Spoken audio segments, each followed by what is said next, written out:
Welcome back to the deep dive.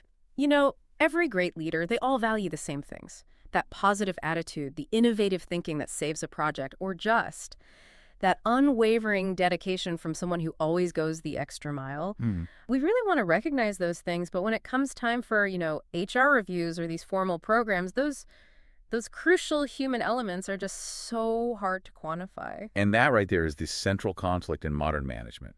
We know those soft skills define the culture, but if recognition feels uh, subjective or arbitrary, Oh, it just fails. it falls apart. And when it fails, the result is devastating. We are talking massive voluntary turnover.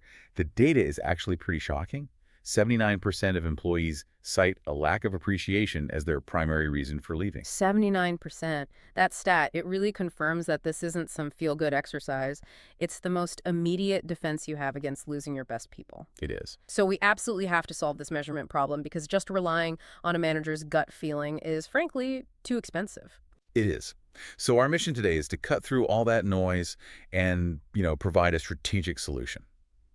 We pulled together the sources to define 5 core measurable criteria, things that can transform that subjective praise into a transparent, consistent, really a strategic business driver. Okay, so we're giving people the actual frameworks they can use. The exact frameworks Yeah. to track, measure, and reward performance fairly. So let's unpack that. Why go through all the effort of setting up this kind of structure? What's the measurable payoff? The cold, hard ROI, if we get this right. The ROI is, it's immediate and it's dramatic. And if you look at retention first, Right, the bottom line. organizations that put these structured programs in place, they see their voluntary turnover drop by 31%.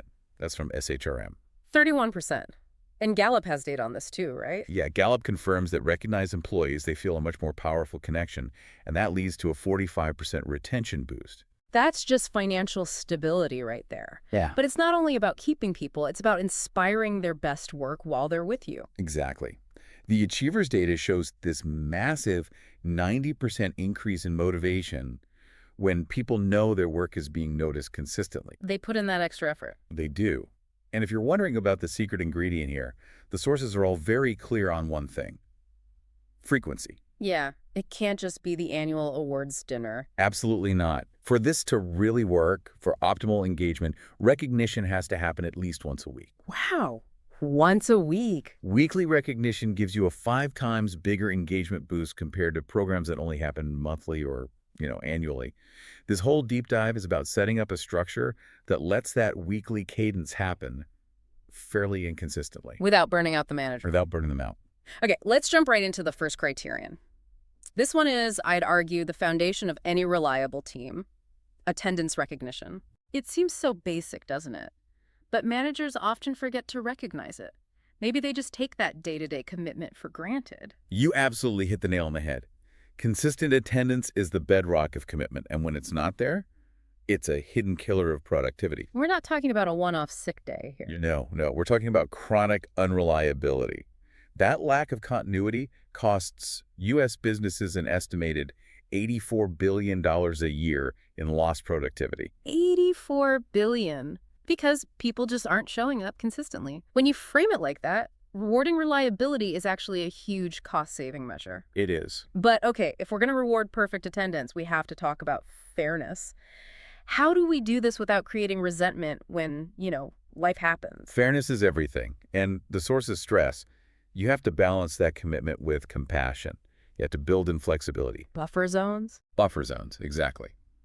Allow up to maybe 3 excused absences a year without penalizing anyone.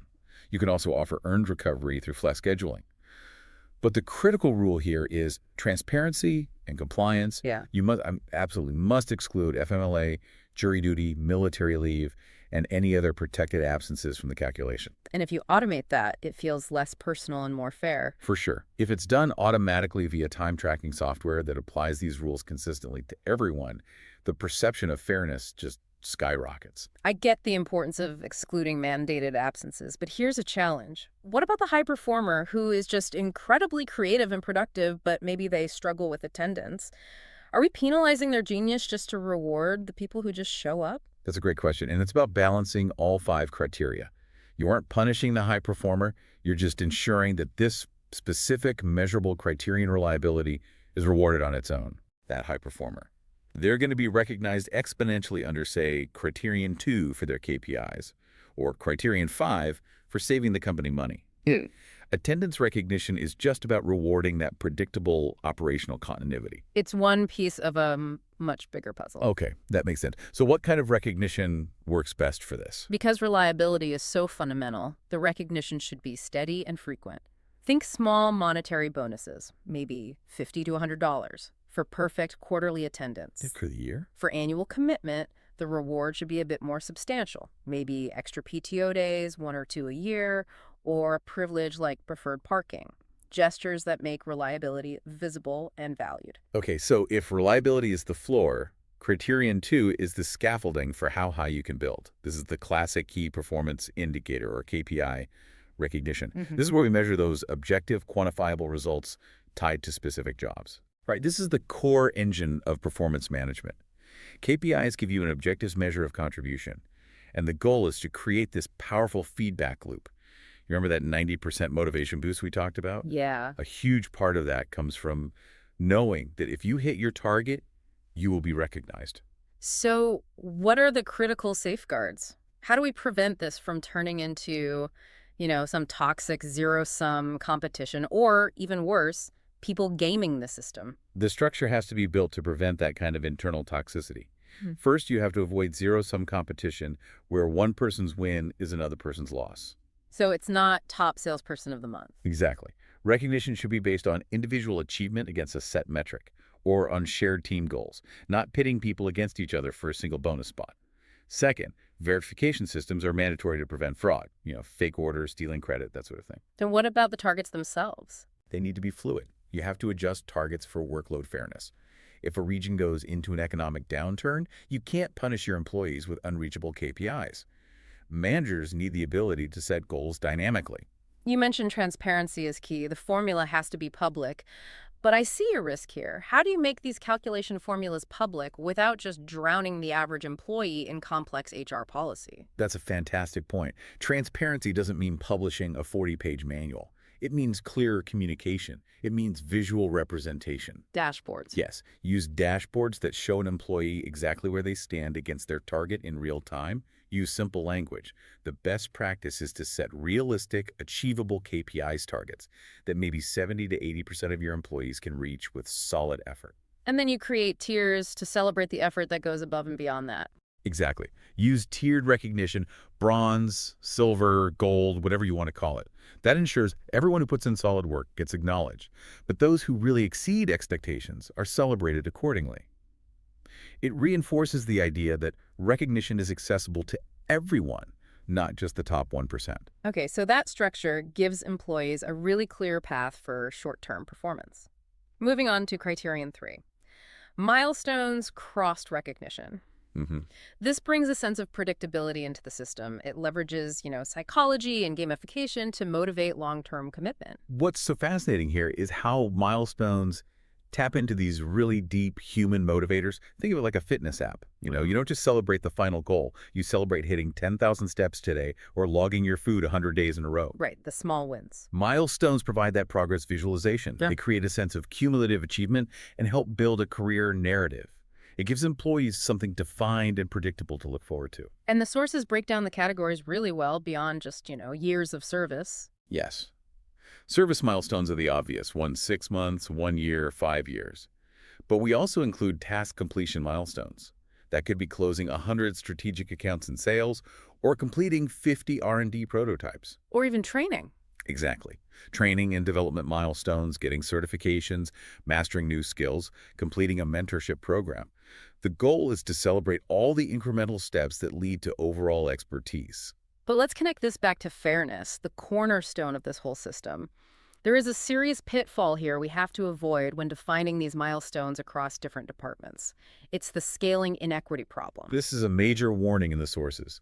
If you have factory workers whose job metrics mean they hit a production milestone every month, but your office workers whose goals are project-based only hit their milestones quarterly or even annually, You've created a problem. you've created a fundamental inequity. One group gets recognized all the time, benefiting from that weekly engagement boost, while the other group is waiting disproportionately longer. That leads to resentment and turnover in those slower-paced roles. So the key isn't uniformity across the company, but proportionality. Exactly. If one milestone takes 3 months of concentrated effort, the corresponding milestone in another department has to represent roughly the same amount of effort, regardless of the job function. Precisely. You are scaling the commitment and the effort required, not just the simple task count. Milestones have to feel equitable across the whole organization to work. That leads us right to criterion 4, positive reviews recognition. This is where we stop looking inside at our own systems and look externally, bringing the voice of the customer directly into the program. And that external validation is so incredibly powerful. It gives you an objective viewpoint. It removes internal politics and it links employee behavior directly to customer satisfaction and loyalty. And there's a stat for that too. Oh, yeah. Companies that integrate this data see a 41% higher customer satisfaction. It's proof that great service is a recognized achievement. So give us some industry examples. How are companies actually measuring this? We see creative ways everywhere. Call centers, they rely on post-call surveys and trigger recognition when an employee keeps a 90% satisfaction rate or better. Retail and hospitality, they track online review mentions by name, on Google, Yelp, wherever. Even in healthcare?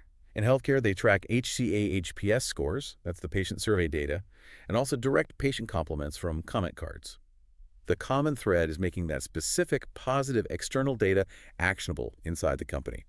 But just like with KPIs, this has to be protected from being gamed. If an employee knows a good review equals a bonus, they might try to manipulate it. So absolutely need verification systems, and it's a delicate balance. The system should include things like IP address monitoring to flag multiple reviews from the same device, or pattern detection for suspiciously similar language. It's all about protecting the integrity of the reward. It is. If the system is seen as easily gamed, its value and the fairness of the whole program just collapses.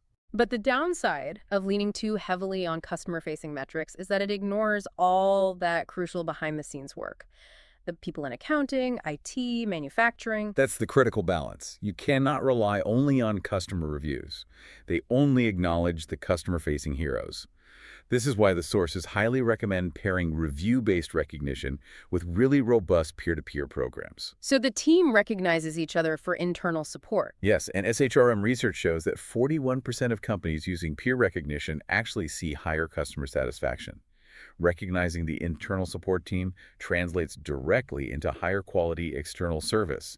It creates this complete virtuous cycle of appreciation. We've covered reliability, performance, progress, and customer validation. Now for our final criterion, which is often the most invisible to management. Criterion 5, money saved recognition. This is all about rewarding operational excellence, and it is a hidden ROI machine. Cost savings and efficiency improvements are concrete financial contributions, but they're rarely celebrated with the same fanfare as a big sale. But they should be. They should be. Recognizing this fosters a culture of efficiency, it incentivizes process improvement, and it leads to innovation. You're basically turning every employee into a steward of the company's resources.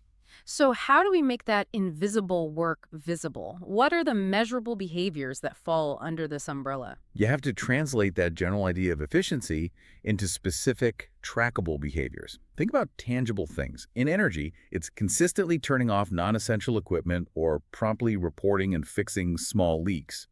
In materials, it's reclaiming costly parts from defective products instead of just throwing them away. Or even just adjusting procurement timing. Yes, to eliminate rush delivery fees. In admin roles, it's process efficiency, streamlining a workflow that saves 5 minutes per employee, which adds up to huge labor hour savings across the organization. That workflow example is fantastic because it speaks to innovation, not just compliance.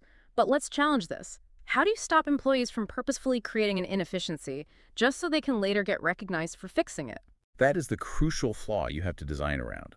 You prevent the gaming by making the recognition behavior-based rather than strictly outcome-based. Okay, what's the difference? Give me a scenario. So if an employee intentionally waits 2 weeks to report some minor system flaw and then claims a big bonus for the dramatic one-time fix, that's outcome-based opportunism. Right. But if instead you recognize an employee for consistently documenting process bottlenecks, for proactively training colleagues on a new protocol, and for always adhering to materials conservation rules, Right. you're rewarding the behavior. That reinforces sustainable long-term efficiency, not short-term exploitation. That shift in focus makes the whole system sustainable. And ultimately, doesn't recognition itself become the biggest cost-saving measure of all? It absolutely does. The ultimate saving is in reduced turnover. Work Human research found that organizations with these comprehensive programs save, on average, $3,400 per employee annually, Wow. just through reduced turnover costs alone. When you put structure behind appreciation, it protects your bottom line. Recognizing efficiency is efficient. Okay, so we've established the full framework, the 5 core measurable criteria: attendance, KPIs, milestones, positive reviews, and cost savings. This whole structure is what transforms that subjective, arbitrary praise into strategic metrics that actually drive results. And this complexity tracking, 5 different metrics across all these different departments, it really only becomes feasible with modern technology acting as the great enabler. Trying to do this manually is an administrative nightmare. It's impossible. It is. Platforms simplify the whole process. They automate the recognition triggers, they enable that high-frequency weekly cadence, and they ensure fairness and consistency in the data. So if you're listening and your organization hasn't embraced this structure yet, where should you start? Rolling out all 5 criteria at once seems overwhelming. The sources all advise starting small and focusing on building trust. Select just 1 or 2 criteria where the need is most visible, maybe attendance or some clearly defined KPIs. And get that right first. Get it right, define extremely clear rules, communicate the program transparently, and make the rewards instantly accessible. The key is to gather employee feedback after 90 days. You have to know what's working and what needs adjustment before you iterate and expand. The ultimate goal, then, isn't to stop a manager from saying, "Thank you for having a great attitude." Not at all. It's to build a foundation where employees know that their objective achievements, their reliability, their strategic contributions will always be recognized fairly and consistently. Precisely. The 5 measurable criteria create the engine of consistency. And when that system acknowledges their measurable achievements, the hard data employees become so much more enthusiastic about their work. They know their effort is seen, valued, and ultimately rewarded. So what does this all mean for you, the listener? Right now, we've seen that recognition-based engagement programs yield 21% higher profitability, and we know that weekly recognition is 5 times more effective than monthly. If that structure and frequency create such dramatic gains in retention and effort, what specific immediate change could you make this week to recognize one of these 5 measurable criteria in your own team or organization? That first step, just identifying the measurable behavior and communicating the reward clearly, that is the foundation for true cultural change. Don't wait for the annual review. Start tracking something today. Think about it. Thanks for taking this deep dive with us.